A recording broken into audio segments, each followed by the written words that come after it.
जय हिंद साथियों, आज की वीडियो हम बात करेंगे यूपी लेखपाल की ऑफिशियल रिवाइज आंसर की कब तक आ सकती है, अर्थात डीवी के अंतर्गत कितने गुना छात्रों को बुलाए जाने की संभावना है और नकल का असर इस पर क्या पड़ने वाला और कट ऑफ कितने जाने वाले, कितने अंक सभी स्टूडेंटों को इक्वल मिलने वाले और रिवाइज आंसर की से फ़ायदा होने वाला है या नुकसान होने वाला, सारी चर्चा आज की वीडियो हम कर रहे होंगे।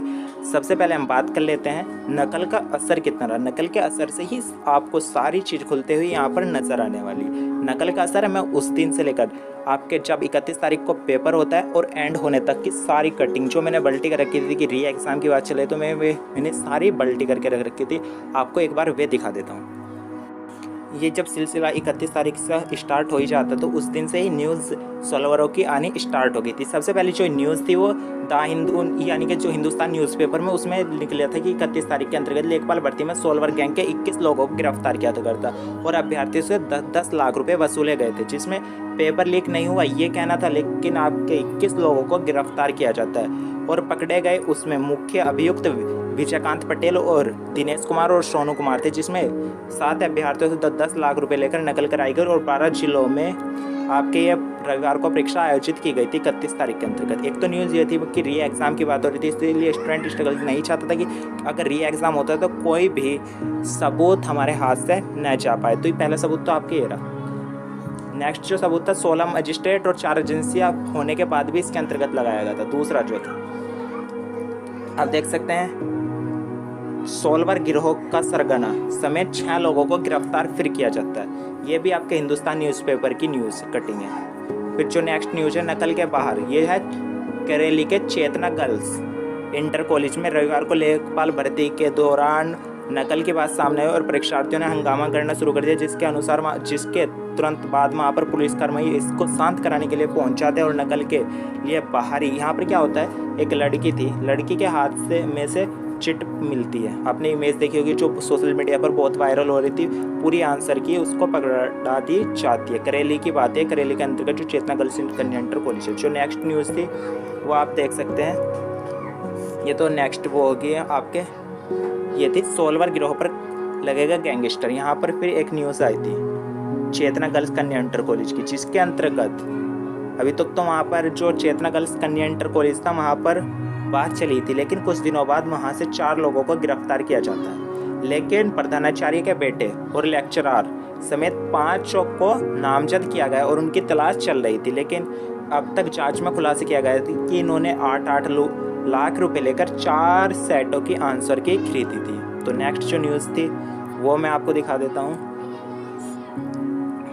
यहाँ पर देखो कुछ दिनों बाद ही फिर एक न्यूज़ आती है, हिंदुस्तान न्यूज़पेपर इसको छापता है, जिसके अंतर्गत लेखपाल भर्ती में 4 स्कूल प्रबंधकों को गिरफ्तार किया जाता है और इनके खिलाफ फिर ये भी खबर उठती है कि इन चारों केंद्रों पर आपके जहाँ से ये पकड़े गए एसटीएफ को एक स्कूल प्रबंधक के मोबाइल डिटेल से मोबाइल यानी कि ए से लेकर एच तक की सारी जी तक की सारी वे सॉल्यूशन उनके उससे प्राप्त होता है और बात की जा रही थी कि 4 केंद्रों की परीक्षाएं निरस्त हो सकती है। ये भी मैंने अपनी वीडियो में कवर किया था। कानपुर के अमित सोलवर जो था वो उसे काफ़ी तेज़ी से यानी कि उसकी जांच पड़ताल की जा रही थी, लेकिन वो गिरफ्तार नहीं किया जा चुका था, लेकिन वो बाद में उसे भी गिरफ्तार कर लिया गया। करेली की ये बात चली थी जहाँ पर सबसे तगड़ा हंगामा देखने को मिला। देखिए फिर लेखपाल अमर उजाला की ये न्यूज़ आती है, लेखपाल भर्ती में 8 लोगों को गिरफ्तार किया जाता है। ये दमादम मैंने जो भी फास्ट थी वे मैंने आपको दिखा दी। यहाँ पर देख सकते हैं नकल गिरोह में 12 लोगों का भंडाफोड़ किया जाता है। फिर नेक्स्ट न्यूज़ चेतना गर्ल्स कन्या इंटर कॉलेज का जो फरार प्रबंधक था वो भी गिरफ्तार किया जा चुका है, लेकिन जो अमित सोलवर है, एक जो सबका सरगना है अमित, वो गिरफ्तार अभी तक नहीं हुआ है, क्योंकि अगर वो गिरफ्तार हो जाता तो लगभग आपके सरगना सबसे बड़ा अधिकारी, यानी कि मैं इनका कह सकता हूँ अधिकारी नहीं, सबसे बड़ा जो सोलवर है गैंग का सबसे बड़ा अधिकारी जो होता है इनके, वो अमित ही है। अगर वो पकड़ा जाता है तो लगभग 50 से 60 स्टूडेंटों का खुलासा होने की प्रबल संभावना। तो यहाँ पर देख सकते हैं कितनी बड़ी यहाँ पर धांधली हुई है और सभी जो भी थे, मैंने आपको पेपर कटिंग जो भी री एग्जाम्स यानी कि 31 तारीख से अब तक आज तक की जितनी भी कटिंग पेपर की आई है वे मैंने आपके सामने सारे रख दी। अब बात कर लेते हैं कि डीवी के अंतर्गत आखिर कितने स्टूडेंटों को बुलाया जाना है। अब डीवी के अंतर्गत होता है कि कहीं कहीं तो होता है कि 1.5 गुना स्टूडेंट बुलाए जाते हैं और कहीं कहीं होता है कि 2 गुना स्टूडेंट बुलाए जाते हैं। अगर ऐसा होता तो लगभग आपके ऑन एन एवरेज की मैं बात करूँ तो डीवी के अंतर्गत लगभग 14 से 15 हज़ार स्टूडेंटों को बुलाने की प्रबल संभावना है। डीवी के अंतर्गत 14 से 15,000 स्टूडेंटों को बुलाया जाना। आखिर रिवाइज आंसर की कब तक आने वाली है? अगर मैं बात करूँ आपके सप्लाई इंस्पेक्टर की, सप्लाई इंस्पेक्टर का आपका पेपर 17 जुलाई को होता है। 17 जुलाई के होने के बाद आपके 31 अगस्त को उसकी revise answer, official revise answer की जो वो डाल दी जाती है। तो अब 31 जुलाई को आपका इसका पेपर होता है लेखपाल का। तो ये लगभग इसकी रिवाइज आंसर की है वो आपके 15 सितंबर से पहले आपको देखने को मिल जाएगी। मिड सितंबर तक आपको रिवाइज आंसर की इसकी ऑफिशियल रूप से देखने को मिल जाएगी। अब रिवाइज आंसर की से फ़ायदा होगा या नुकसान? अगर मैं सप्लाई इंस्पेक्टर की बात करूँ तो इसके अंतर्गत आपके 3 क्वेश्चन यानी कि टोटल 5 अंक सभी स्टूडेंटों को मिले हैं, जिसके अंतर्गत 3 तो सभी को मिले हैं और 2 उसके मिले हैं जिन्होंने सही लगाया था लेकिन आयोग का उत्तर गलत था। तो मैं कह सकता हूँ कि उन स्टूडेंटों को 5 मिले जिनके सही थे, और 3 जो नंबर है वे सभी स्टूडेंटों को प्रोवाइड किए गए हैं। तो टोटल लगभग 7 क्वेश्चनों पर वहाँ पर अर्जी डाली गई थी और 5 क्वेश्चन आयोग ने वे किए, रद्द किए, जिसमें से 3 को इक्वल मार्क्स मिले और 2 के उत्तर चेंज किए और 2 को आयोग ने अपने ही रखा। जो उनके आयोग ने आंसर दिए थे वे कवई सेम। तो रिवाइज आंसर की से हम देख सकते हैं कि सभी को, अगर यूपी लेखपाल की उपेक्षा बात करें, सप्लाई इंस्पेक्टर में जो वो नंबर ऑफ अर्जी डाली गई थी यानी कि ऑब्जेक्शन डाला गया था वो मिनिमम था, लेकिन लेखपाल में ज़्यादा था। लेखपाल में 8 से 9 क्वेश्चनों पर और लगभग यहाँ तो 5 से 6 क्वेश्चन ही, 6 से 7 क्वेश्चन ही डाले गए थे।